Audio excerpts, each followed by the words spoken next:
Welcome to the Young Turks. Cenk, Uygur, and Kasparian with you guys. I'm in a surprisingly chipper mood given the surrender we're gonna talk about in a second. Me too. Right? Yeah. Don't worry, guys. Don't you worry your sweet little heart over it. We will be livid within the 60 to 120 seconds, okay? No, I'm a little like Trump in that he believes energy is finite, which is why he doesn't work out. I think that my rage and depression is also finite. So at some point last night after, I was literally crying in the kitchen as I was making dinner over progressive surrendering. And I just felt so depressed and I was like, I'm gonna make a decision to not be depressed tomorrow. Regardless of the bad news, because we gotta gear up. We gotta give people what they want. We gotta give them the news. We gotta do it. But I like that there's, the downside of shortages are we have labor shortages and stuff. But you apparently have a depression shortage. You just ran out. There's nothing you can do, which is the best thing to ever run out of, right? So now, having said that, stock up because we're gonna give you more bad news. Yes. All right, well, of course, we're gonna start off today by giving you an update on where we stand, where Democrats stand on the budget reconciliation bill. Well, here are the details. So, in a closed door meeting with her caucus, House Speaker Nancy Pelosi urged House Democrats, including progressives, to vote in favor of the budget reconciliation bill and of course the bipartisan infrastructure bill, also known as the corporate handout bill. Now, she is expecting a vote on these bills by the end of the week, on Thursday specifically, although she's trying to keep her powder dry, as they say in politics, and not announce a specific date as she has in the past. Now, Pramila Jayapal is very much part of the negotiations, considering the fact that she's the leader of the progressives, and she continues to disappoint us today. Now, Pelosi told Democrats at Tuesday's morning caucus meeting that hopefully by midday, they will be able to freeze the design of the reconciliation bill. She said leaders are waiting for Manchin and another key Democrat, Senator Kyrsten Sinema of Arizona, to weigh in on final provisions over climate change and lowering prescription drug costs. And by the way, more on that in just a minute, and the immigration provisions which remain in flux. Now, Pelosi said that the next step is to bring the Biden package to the Rules Committee. She plans on doing that by Wednesday of this week, meaning tomorrow, which would pave the way for a vote as soon as Thursday on the bill, as well as a companion $1 trillion infrastructure package. Remember, that infrastructure package is not really $1 trillion. It uses money that was appropriated specifically for COVID and has a little over $500 billion in new spending. The remarks were conveyed by a person familiar with her comments who requested anonymity to share details about this private meeting. Now, really, the big question is, where does Joe Manchin stand, right? And Joe Manchin, even with all the concessions that he got from the Biden administration, from the corporate wing of the Democratic Party, still refuses to commit to voting in favor of it. He claims he's waiting for the Congressional Budget Office to weigh in on how this would impact the overall federal budget. Manchin said he's open to voting for a final bill reflecting Biden's big package that moves our country forward, but he said he's equally open to voting against the final product as he assesses the sweeping social services and climate change bill. And of course, he's got these massive conflicts of interest since he profits so handsomely off of the fossil fuel industry, particularly coal. Cenk, I'm gonna go to a quick video of Manchin from today and then we'll open it up. Let's watch. Basically, it's time to do something. The president's over there. He went there. He asked for something before he left, and everyone ignored it. I didn't ignore it, and I thought it's something that could have been done. It was a very easy ask. Just vote for the bipartisan infrastructure bill. It has a tremendous amount of clean energy in it. Would have helped an awful lot, and it does an awful lot, more than we've ever done before. They couldn't even do that because they were saying it's not. The perfect is going to be the enemy of the good if we don't sit down and be rational about what we're doing. So there you have it, Manchin continuing to apply pressure on progressives, and Representative Jayapal is about to deliver. So thoughts? Yeah. All right. First, Pelosi presses progressives to give up. Of course she does. Look, if you watch this show regularly, you will see that we're almost never wrong about these things. And I'm not saying that in a bragging way. I'm saying that so you can see with your own eyes exactly what happens in politics, and that you could see that it's all theater, it's all fake. Right? So that Pelosi pretended to be with the progressives all along, we were the only ones who told you she's not with them. She's gonna run out the clock and at the end pressure them to give Manchin what he wants. And that's exactly what happened. So that's happening right now, today. Okay, number two, there is upside here. We're fair, we don't take like one random side, including, by the way, the progressive side and say, oh, no, progressive legislators are always right.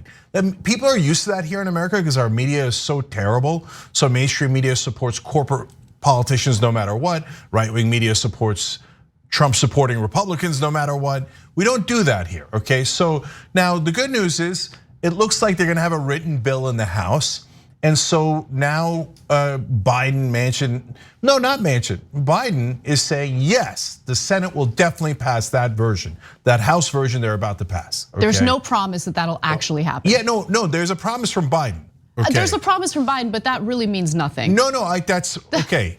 I totally agree. That's what I'm trying to get to. Yeah. So Manchin, on the other hand, says, I do not promise it. He was very clear in his press conference. He said, it is equally likely that I will vote no.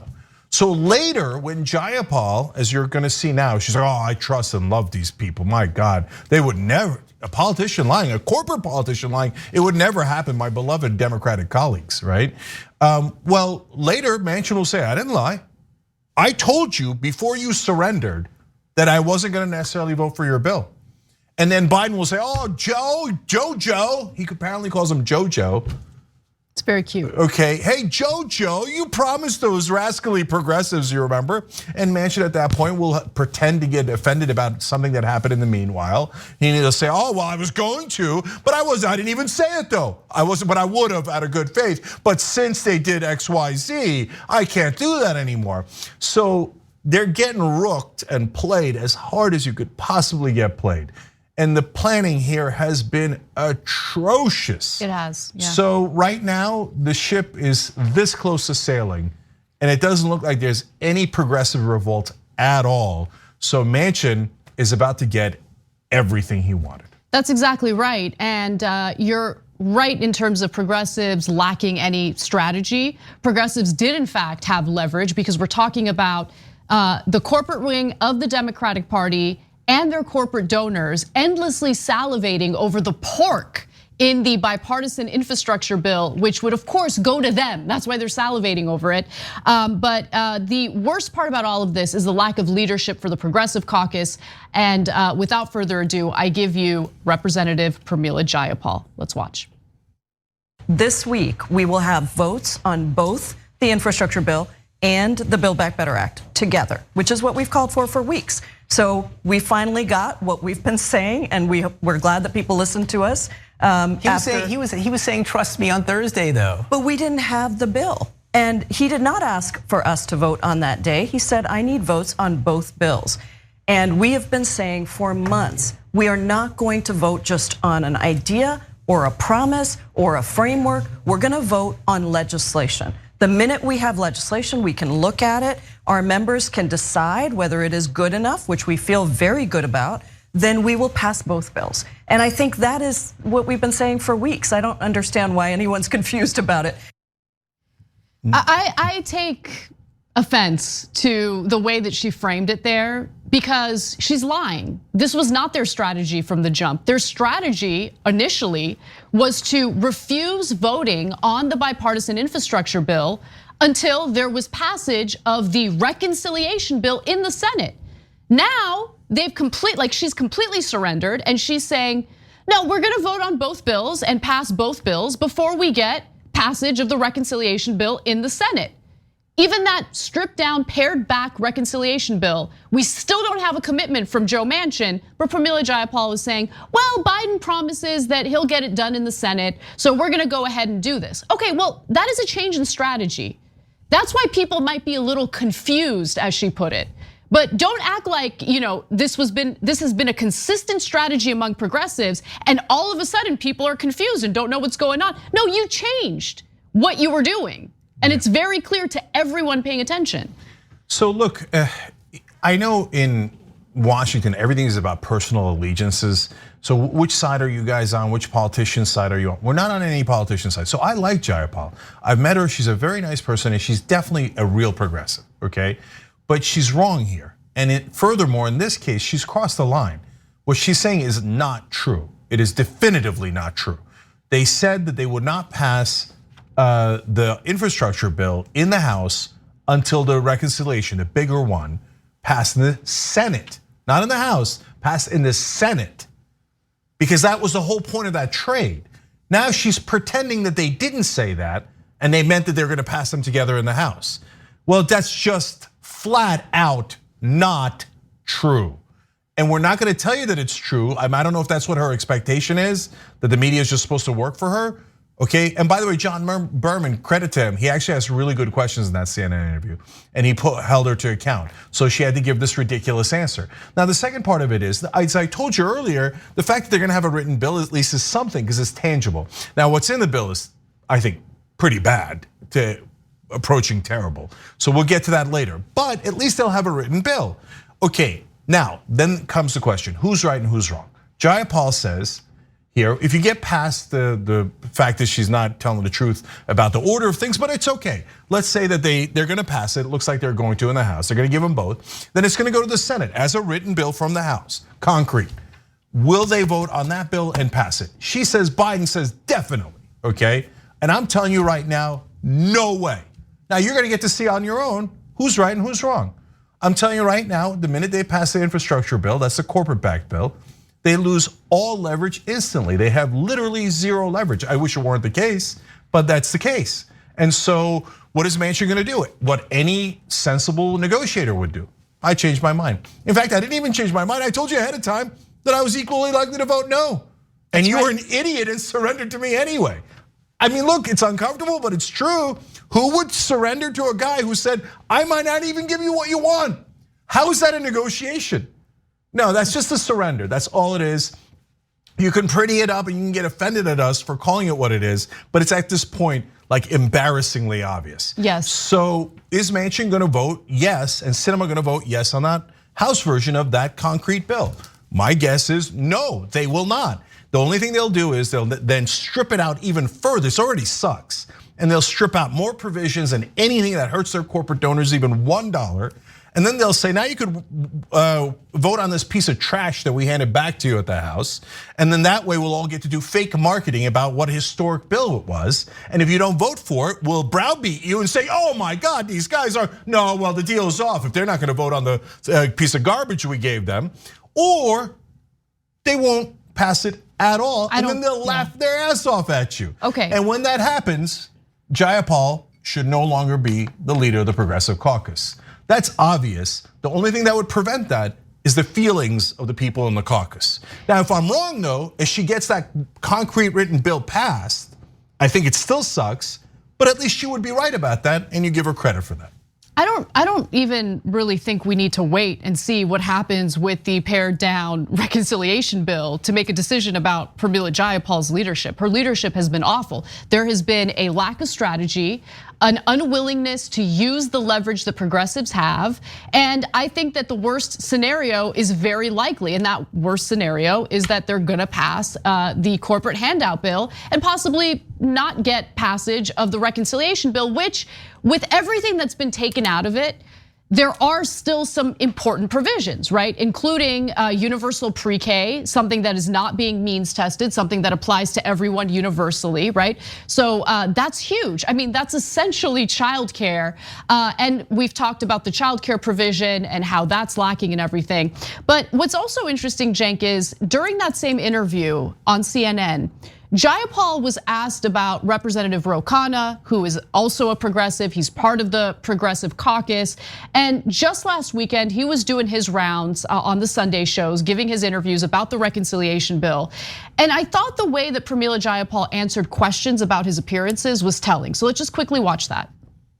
One of the things I saw over the weekend was your colleague and member of the Progressive Caucus, Ro Khanna, went out and did the Sunday shows. And he said on Sunday, which is before you've announced, and now you're crystal clear, you're a yes on both bills, you want the vote right now. Congressman Khanna said it Sunday, he basically said it first. And after he said it, Ron Klain, who's the White House Chief of Staff, who according to Politico and others you've been in conversations with pretty intensely for the last month. Ron Klain sends out not one, not two, not three tweets gushing over Ro Khanna. And one of them is a retweet of Gene Sperling that said, thank you for your leadership Ro Khanna. And it struck me as the White House picking members of the Progressive Caucus that they're more happy with there. Well, look, I mean, people are gonna do whatever they're gonna do. I represent the caucus. Most of our members have stayed with not getting out in front of the caucus. But if somebody wants to say they're gonna vote for the bill, that's fine. When we say yes, we say yes. When we say no, we say no. And people should learn that I don't say that unless I know I have the votes. So why did Khanna do that though? Because that is true. Ro Khanna gives these interviews. He says that he's a yes vote on the honestly stripped down reconciliation bill. And so was that, I know it's ridiculous to think that progressives even have any strategy considering the lacking strategy in this whole reconciliation debate, but did Ro Khanna go out there and basically take it for Pramila Jayapal ahead of time? No. What was that? Look, I don't know for sure, and we could settle it because Ro Khanna is going to be on the show on Friday, so we'll ask him. But it looks like Jayapal was not happy that Ro Khanna went out first, and so, but it doesn't really matter because if you're the leader, you just say, yeah, he's not the leader, I am, and I speak for the caucus. But you have to back that up. It has to be true, right? And if Ro or anybody else had said, oh yes, we're going to take both from Manchin, and I'm the leader, and that's not where we're at. I come out tomorrow and we go, no, we're not, and that's it. We're done with it, and then his points become irrelevant. So it just takes strong leadership. So I want to reset the discussion to talk about some of the provisions that are now going to be implemented in the reconciliation bill, at least in the House, right? Again, there's no promise that it'll pass in the Senate, but prescription drugs are apparently back as part of this discussion. Let's discuss. So Joe Manchin made it abundantly clear that he is not in favor of Medicare expansion. Joe Manchin has not been in favor of allowing for Medicare to negotiate drug prices directly with pharmaceutical companies. Now we're hearing though that the House has managed to include a provision in the reconciliation bill that they plan on voting for that includes kind of like a half measure, if you want to be generous and call it that. So the New York Times reporting today that the prescription drug deal is limited. Starting in 2023, negotiations could begin on what Senator Ron Wyden of Oregon called the most expensive drugs, treatments for cancer and rheumatoid arthritis, as well as anticoagulants. Sorry, I have a hard time pronouncing that word. Now, most drugs would still be granted patent exclusivity for 9 years before negotiations could start, and more advanced drugs called biologics would be protected for 12 years. So Cenk, it's again, if you want to call it a half measure, I guess you could, but not really. I mean, this isn't the same thing as allowing for Medicare to negotiate all drug prices directly with pharmaceutical companies. The final deal includes a $2,000 annual cap on out-of-pocket expenditures for older Americans facing catastrophic health issues, a strict $35 monthly cap on insulin expenses, and automatic rebates on drugs whose prices rise faster than inflation. Now, again, it really depends on whether or not the reconciliation bill ends up passing in the Senate. But what are your thoughts on this pared back version of the drug negotiation provision? I think it's a joke. I don't understand. My understanding right now is reporting from Bloomberg is that we're going to get to negotiate 10 drug prices, 10, just on 10 drugs, and that starts in the year 2025. Oh, wow. I didn't know you guys were going to be this generous. I thought maybe it was going to be 7 or 6 drugs we're going to negotiate. There are thousands of drugs. This is a joke. It's all it is a face-saving gesture, so you're not humiliated, and you could pretend there was a compromise. But in reality, when you realize how pathetic it is, it's actually more embarrassing. And I think they can get all the way up to like 25 or 35 drugs in the year 2028. Yep. Okay, wow. 7 years from now, we might be up to a couple of dozen drugs we can negotiate out of the thousands and thousands of drugs there are in America. You know what that is? That's not negotiating drug prices. That's making sure you don't negotiate drug prices while pretending you did. Now, of course, what will happen next is corporate media will go along with this charade. And they'll say, oh, historic transformation. 2 to 3 drugs will be negotiated 17 years from now. I mean, even it's a joke, guys. It is. Any real reporter would tell you that is a ridiculous, pathetic joke. Even if that provision wasn't included in the final version of the reconciliation bill, Democrats were still gonna do the PR. They were still gonna pretend like this was a life-changing, unprecedented piece of legislation that would overwhelmingly improve everyone's lives. Now look, there are still some decent provisions in the reconciliation bill, but you gotta look at what Biden had promised, what he campaigned on, and what the final reconciliation bill looks like. No paid family or medical leave. You do not have a permanent child tax credit. That was something that Biden was really trying to celebrate as one of his major agenda items. Also the penalties for utilities that refuse to switch over to renewable energy. They got rid of the benefits or the rewards that utilities would get if they do in fact move to renewable energies. There's so many important parts of that bill that ended up getting scrapped as a result of the de facto president, Joe Manchin. And Joe Manchin still hasn't committed to voting in favor of the reconciliation bill as it stands today, with all those provisions stripped out, including 2 years of free community college gone. Yeah. So I don't, look, Democratic leadership has been awful. Progressive leadership has been awful. But I also want to just really reiterate the failure of the Biden administration, which insisted on dividing his agenda up into 2 different bills because they wanted Republicans to have a seat at the table. Remember, Republicans were at the White House engaging in these negotiations with Biden. Why? And now they want to turn around and say, no, don't focus on corporate Democrats, focus on Republicans and how they stopped us from doing what we needed to do. No, you don't get to blame Republican obstructionists when in reality, you're the one who invited them. You're the one who brought them, gave them a seat at the table, and you decided to divide this bill up into a corporate handout bill and a social spending bill that honestly looks nothing like it originally did. It's dispiriting to be a Democrat because your own party is so weak. They're such liars that there's nothing to root for. The one thing you got to give the Republicans is, as loathsome as Donald Trump is he's a lunatic, a narcissist, he's a con man, but he gives them something to root for, right? He seems like he's fighting for them, like, oh my God, I hate immigrants as much as you do, and they're like, yeah, and they get excited by that, right? For us, the only thing we ask for is policy. We ask for higher wages and better healthcare, et cetera. And they will not give that to us under penalty of law because it's corporate rule.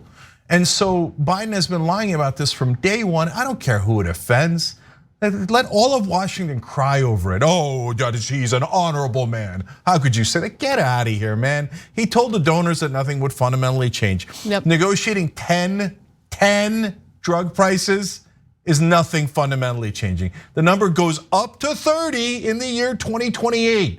Everyone who's rational knows that that is pathetic and that it's a cover job for you allowing corporate donors to get everything they wanted. So now what's more dispiriting, of course, is that the progressives go along.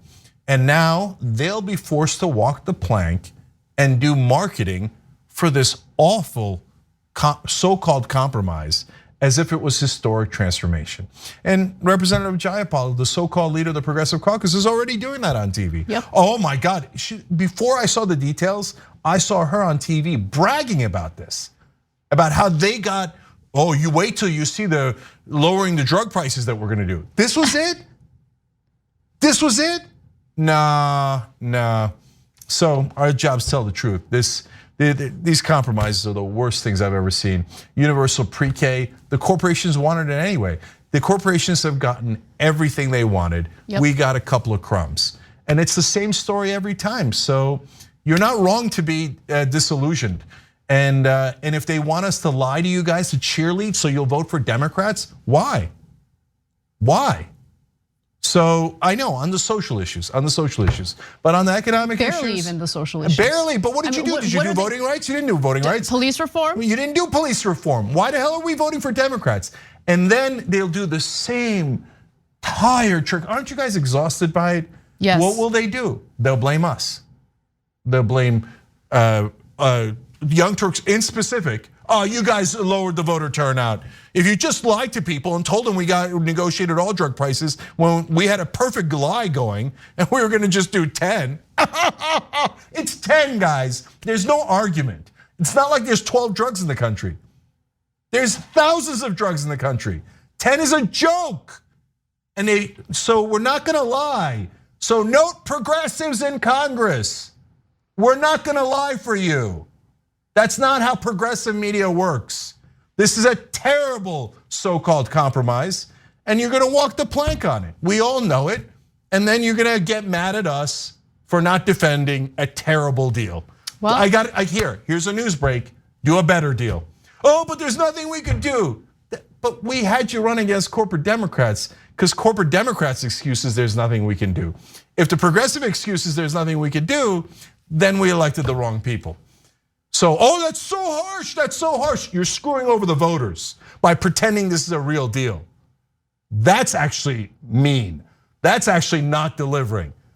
Us telling people what you're actually doing is not the mean part. The part where you go, screw it, let's do a face-saving gesture. That's the part that sucks for everybody.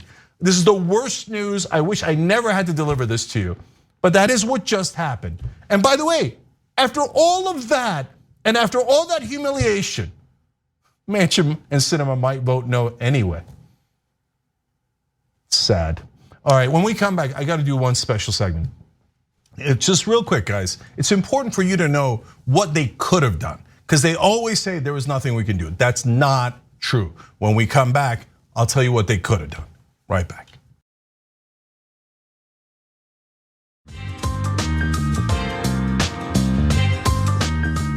All right, back on the Young Turks, Cenk and Anna with you guys. But we want to be constructive here. So I wanted to do one more thing for you guys.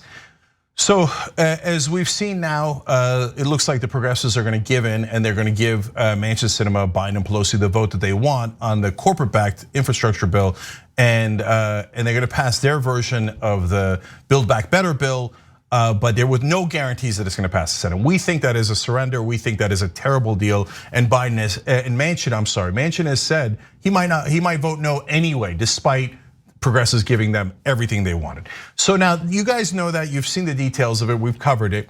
Now the question is, is there anything they could do about it? Well, this is where bad leaders would tell you, oh, well, golly gee, there was nothing we could do. Well, so I want to be constructive here, right? And if you're gonna have critique, you should have an answer for what the alternative is. So here's the alternative. You do correct planning and strategy. So 6 months ago, 3 months ago, 2 months ago, even 2 weeks ago, what you say is, here are my red lines, and I am not under any circumstance moving off those red lines. Now you have to, but you can't bluff, it has to be real. And you have to be willing to sink the bill or go back into another set of painful negotiations. And if you say, well, I'm not willing to do that, well, then you're gonna lose. That's just how negotiations work. If you say ahead of time, you signal that you'll give the other side everything they want, they'll just take it all. So if someone really strong had won in Congress, like say Nina Turner, what she could have done is just pull 2 other progressives. They just need 3 progressive votes in the House, that's it. And say, these are our red lines, and there's no way in the world we're gonna move off of them. But guys, you have to be realistic and practical. You can't say everything's your red line, but pick 2 giant ones that got negotiated away that are incredibly popular, like lowering drug prices, 88% popularity, paid family leave, over 70% popularity. If you can't win on those, you can't win on anything. So you draw your red lines. Now that first part's fairly obvious. The second part is the part that current day progressives apparently cannot do and will not do, but need to do. And it's gonna freak them out when I tell you this. It's not gonna freak any of you out. You have to play hardball. And so if I was in those negotiations, I would hope that if Nina was in those negotiations, what she would do, well, let me just speak for myself. What I would do is I would go in and say, Senator Manchin, I know we're cordial and we're friends, and I'm happy to go out to lunch with you anytime you want, et cetera. But within this room, we're gonna do negotiation for our voters. So you're gonna have to deal with me as it is, okay? And what I'm telling you is, we're gonna give you your bill, the infrastructure bill that you planned out with corporations, and we want in return this bill. And if we don't get it, and you don't say yes to our red lines, it's okay. Everybody's free to do. You're a senator, I'm a senator, or whatever those circumstances are, okay? But what we're gonna do is destroy your reputation. And you might think, oh, that's not gonna work, or that's too rude, but I am going to do that. Every day, me and my allies, we're gonna take turns on the floor of the House or the floor of the Senate, and we're gonna tell people about your donors one by one. And we're gonna say you're the most corrupt senator that America has ever had. And we're gonna make you the poster child for corruption.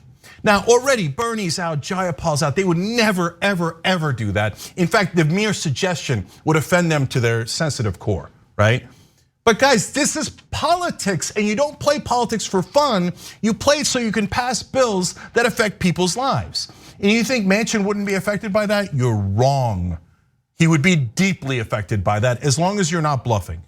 And if he says, no, oh yeah, I am offended, I'm not gonna do the bill, then you start. On day one, you hit, you know he's the #1 recipient of coal, oil, and gas money? Now that should be obvious. Probably a lot of you know it if you watch this show, but if you watch mainstream media, nobody knows it, right? And we're gonna outline your donors, then we're gonna move on to your own personal wealth and how you have it in coal and how you made $5 million and you've got another $5 million in wealth. And we're gonna embarrass you and embarrass you and embarrass you. If you sink our bill, we sink your career. That's actually hardball. Yes, it would definitely work. And if it didn't work with Manchin, after you obliterated his reputation and everyone in the country despised him, then when you turn to Sinema, she said, oh, whoa, okay, what do you need? What do you need? If you're not willing to do that, you're not a strong leader.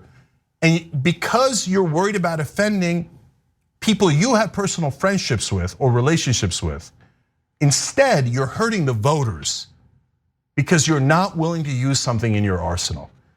The progressives in Congress, I've said it 1,000 times, I love them, but they've never called out corruption of Democratic colleagues. They started to a tiny bit around the edges on TV in this round. No, you have to be willing to say, he takes money from oil companies and he sold you out because of those legalized bribes. If you're not willing to say that, you have no leverage. And that's why you go around saying there's nothing I could do, and then Manchin wins and we lose. All right, we're gonna take one brief break, and when we come back, we're gonna talk about surprise medical billing. There's a specific case in Georgia that will blow your mind. We've got that story and more when we return.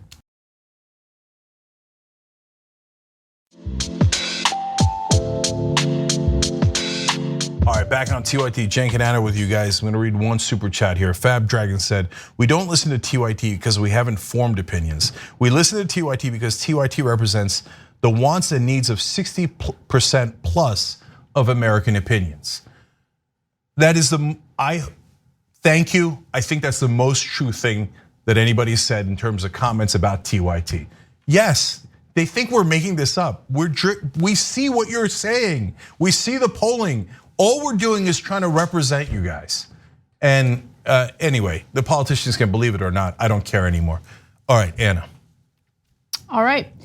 A woman in Georgia was hit with a surprise bill from the emergency room, even though she waited in the emergency room but didn't receive any treatment. She waited so long that she ended up leaving without seeing a doctor, and it was for a pretty serious injury. So Taylor Davis said that she went to the Emory Decatur Hospital ER in July for a head injury. She says, I sat there for 7 hours. There's no way I should be sitting in an emergency room for 7 hours, she said.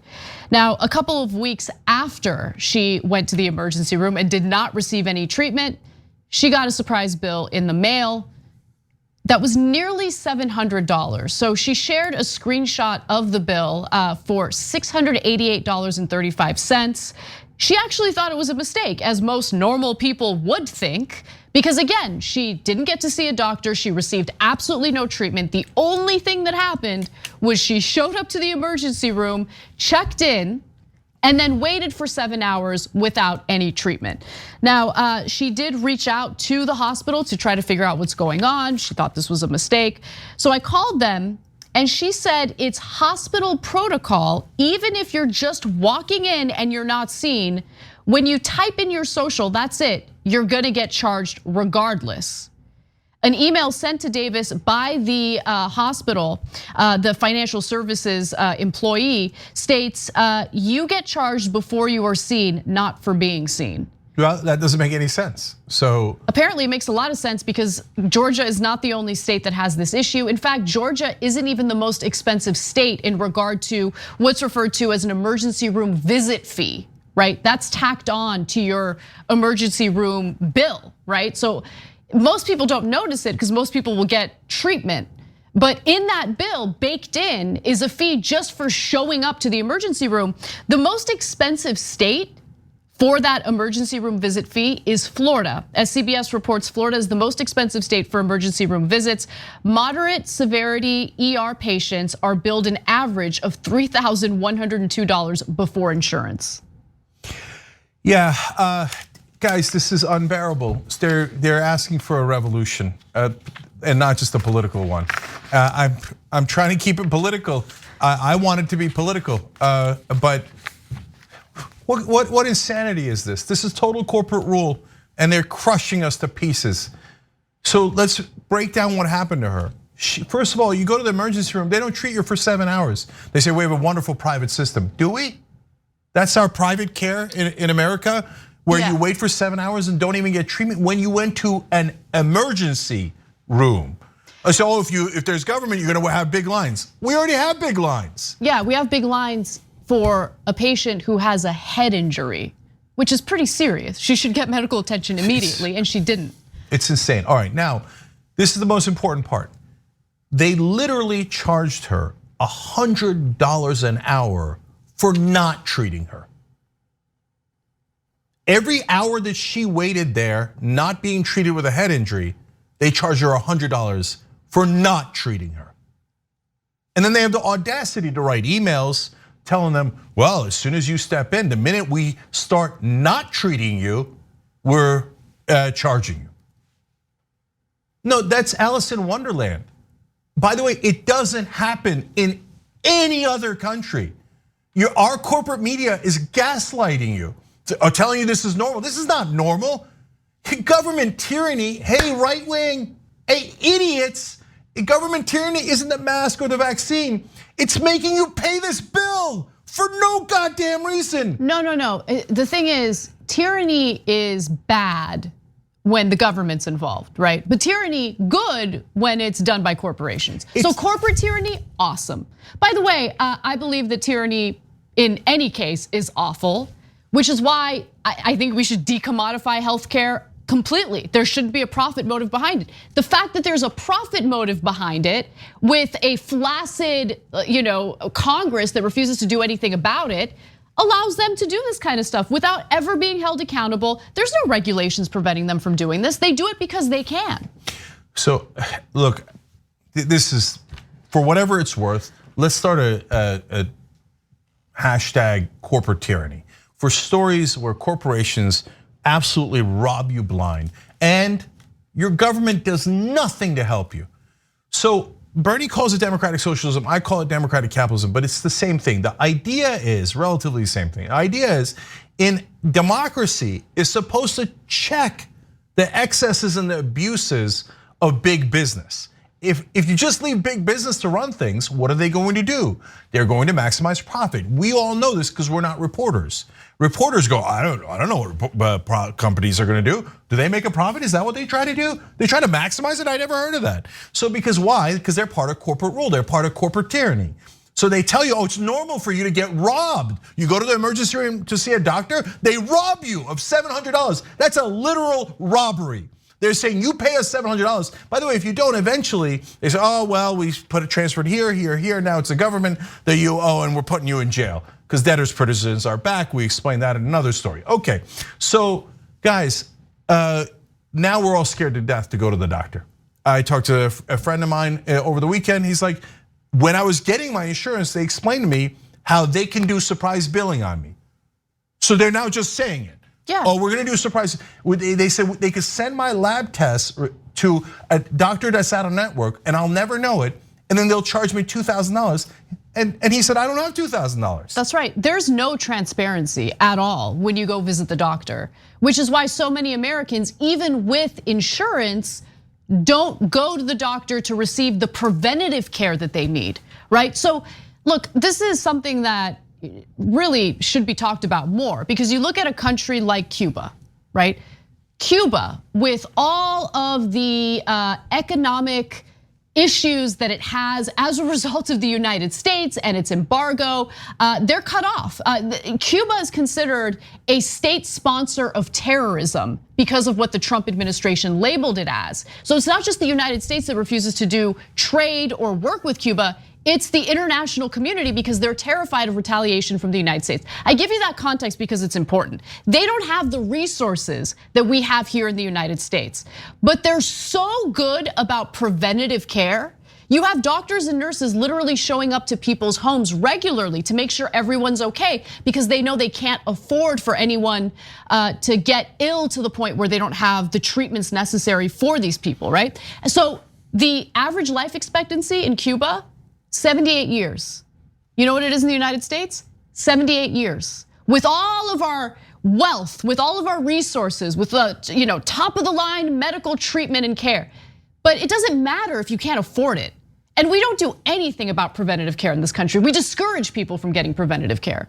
So guys, it's not to say that Cuba is a paradise. That's the right-wing talking points that they say about, that we think, right? It's to say that we're really rich in America, collectively, and Cuba isn't, for all the reasons that Anna explained. But if you think it's for other reasons, it doesn't matter. You know Cuba's poor, and they got cars from the 1950s, etc. But even they can afford to actually give healthcare to their citizens. They prioritize it, and so we have the same life expectancy, but on almost every other measure, the Cuban people are actually healthier than the American people, even though they're that poor. That means that we can definitely afford it. Our government is choosing not to give us health care. And so when you get robbed by these corporate health corporations with the surprise bills, and almost all of you will get robbed. You will all get surprise bills, because when the government does not stop them, they go, oh, well, this is like we won the lottery. We're just gonna take $700 from you, $2,000 from you, $1,000 from you. We're just gonna rob all of you, and the government's gonna let us. There are no rules, there's no refs. Why? Because they pay them bribes. We call them campaign contributions. And then they will send in their corporate media thugs to yell at you and tell you, what do you want to be like, Cuba? Oh my God, these guys, this is outrageous. No, you should all just pay whatever the corporations say and shut up about it. No, you don't deserve health care. We pay twice as much as every other developed nation, twice as much. Not 5% more, not 25% more, twice as much. And every one of those countries has better health care by every metric than we do. That means we got robbed of an extra amount of money. That whole second amount, we got 100% robbed by corporations and the corrupt politicians that they bribed. That's what America is. All right, let's move on to our next story, because I might agree with Elon Musk of all people a little bit. Oh, fascinating. Yeah, so Elon Musk is offering to sell some of his Tesla stock if the United Nations can show that $6 billion would help to alleviate world hunger. Now, before I give you the details of the story, let me just note that there are two different things going on, okay?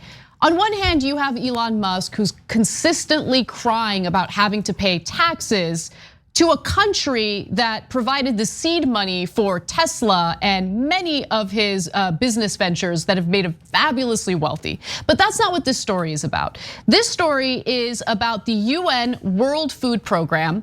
Its director, David Beasley, was recently on CNN, and he specifically called out Elon Musk and other tremendously wealthy Americans and essentially called on them to do their part in donating money to this organization to alleviate world hunger. Let's hear what he had to say. US billionaires alone have gotten over $1 trillion richer during the pandemic. You're asking those billionaires who are going to space, the likes of Elon Musk and Jeff Bezos, to help. Are they helping? The governments are tapped out. And this is why, and this is when that the billionaires need to step up now on a one-time basis, $6 billion to help 42 million people that are literally gonna die if we don't reach them. It's not complicated. And this is what's heartbreaking. I'm not asking them to do this every day, every week, every year. We have a one-time crisis, a perfect storm of conflict, climate change, and COVID. It's a one-time phenomenon. I've got 43 nations with 42 million people in IPC level 4 knocking on family's door. Just help me with them one time. That's a $6 billion price tag. Jeff Bezos' net worth increase just last year during COVID was $64 billion. I'm just asking for 10% of your net worth increase. Just last week, Elon Musk had a $6 billion net worth increase one day. One day. So there's obviously some truth to what Beasley's saying, but the World Food Program has some issues, which I'll get to in just a second. Following that interview, they put out a tweet saying a one-time donation from the top 400 billionaires in the United States could help save the lives of 42 million people this year. Now, in response to that, Elon Musk tweeted this: if the World Food Program can describe on its Twitter thread, the Twitter thread, exactly how $6 billion will solve world hunger, I will sell Tesla stock right now and do it. And so he's challenging them because there is concern that some of that funding, some of those donations are misappropriated, right? And there is some truth behind that. There are also some issues with Beasley, which I'll get to in just a second. So for instance, in 2019, funding was a record $8 billion, of which the largest donors were the United States at $3.4 billion and Germany at $886.6 million. Contributions were insufficient to cover identified needs of food insecure populations with a funding gap of $4.1 billion, and that's according to the World Food Program annual performance report. So they obviously raised a lot of money in 2019, and their analysis of that was it wasn't enough. So it's just interesting to hear Beasley say, like, no, just this one-time donation of $6 billion would like change everything. Now, $6 billion, he claims, will not solve world hunger, this is Beasley, but it will prevent geopolitical instability, mass migration, focus on that for a second, and save $42 million people from the brink of starvation, an unprecedented crisis, and a perfect storm due to COVID/conflict/climate crisis.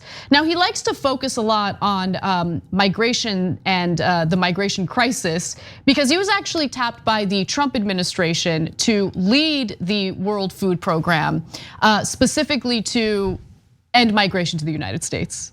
That was a huge part of the reason why Trump chose him. I have more details about it in just a second, but Cenk, you want to jump in? Yeah, look, in a sense, both are right and both are wrong. Elon Musk is being incredibly obnoxious by saying, oh, give me all your accounting on this Twitter thread. Me. If you actually wanted to solve world hunger, you'd reach out privately and say, is that really true? Can I see the documents? I'm not looking to publicly embarrass you, but if it really can be done and you can convince me, I'd be happy to do it. If I was in his position, 2% of your net wealth, you still, look guys, it's nearly impossible to spend $1 billion in your lifetime. He has over 200 billion. I mean, it's how selfish it is for not just Musk, but Bezos and so many of the others to not do it. It's indescribably greedy. Okay, now that doesn't mean that the organization is right or its leadership is right. So Anna, more details on that. Yeah, so as Foreign Policy reported, so Beasley has struggled to win over some career staff at the agency's Rome headquarters who felt he hewed too closely to US foreign policy and handed out perks such as business class flights to Geneva in violation of the World Food Program policy to members of its inner circle or his inner circle. So look, I do have an issue with too much reliance on like NGOs and these types of organizations to end massive crises that should be dealt with by governments, right? So in the case of the United States, what I find really, really interesting is the World Food Program, because of the fact that the United States has so much control over it, right? Because it donates a pretty significant portion of its funding. It basically insists on the agriculture being purchased from the United States as opposed to the farmers in the countries where they're trying to alleviate hunger. And you know what that does? That screws over like the farmers, right? They get basically priced out of the market as a result of that. So they're actually doing some harm in the way that they carry out their charity work. And then as Jonathan Larson over at TYT Investigates reported recently, while assuring Musk of transparency, because he did respond to Musk and he claimed that he would be transparent, Beasley didn't mention the role he has played out of the public eye as a leader inside the family, a purposely opaque organization with a history of smuggling evangelical Protestantism, including homophobia and misogyny, in charitable packages. The family also serves as a networking hub for right-wing activists working to roll back LGBTQ and reproductive rights. Yes, so look, the problem here is and I'll say that even of what we're telling you here in our reporting. It is relatively easy to pick apart any program. In this case, this is a Trump appointee and they're forcing people to give money to through the American government. The critique is 100% valid, okay? Having said that, greedy pricks like Elon Musk go around going, well, the government shouldn't do it. I don't want you to raise my taxes. No way, no way. You just rely on charity. Then you go, okay, then why don't you give me the charity? Oh, hell no. Oh, unless you give me all of the salaries and I humiliate you publicly and then use it as an excuse not to give it to you. Right. I'm not gonna give it to you. I was gonna give it to you, but I'm not because of this. You got a lot of BS excuses, Elon. You're full of crap, okay? You're enormously full of crap. You're hoarding all of that money and you're literally the greediest person on earth. And your buddy Jeff Bezos that you guys are having some sort of measuring contest with, oh yeah, my rocket looks more like a penis. We all see it, you morons. You think you're so smart because you have all this money and you build giant phalluses to go into space and we're starving down here. And you go, oh yeah, you have the government do it, but don't have the government do it. Have me do it, but don't have me do it. Ha ha, you never got any of the money, did you? We cook it all. You can't bury it with you. Even if you built a giant tomb, what the hell are you gonna do with $200 billion? Guys, if you're not rich, because we're not, none of us are rich, but I know wealthy folks, okay? And I know what that, like, it's, and you don't, Chris Rock said it. Chris Rock said it. If poor people knew how much money rich people have, there'd be a revolution overnight. Okay, they have, it's so much money, you cannot spend $1 billion. Unless you're buying a sports team, you cannot spend $1 billion, let alone $200 billion. Our minds cannot comprehend how much money that is. And that greedy little prick, Elon Musk, sits there going, no, mine. You've turned into Gollum and you don't even realize it. So, have fun on Twitter making fun of poor people. God, you're so cool.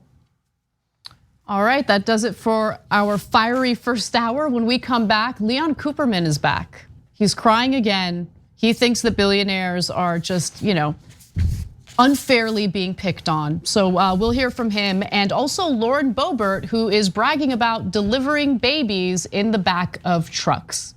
Awesome. We'll see you then.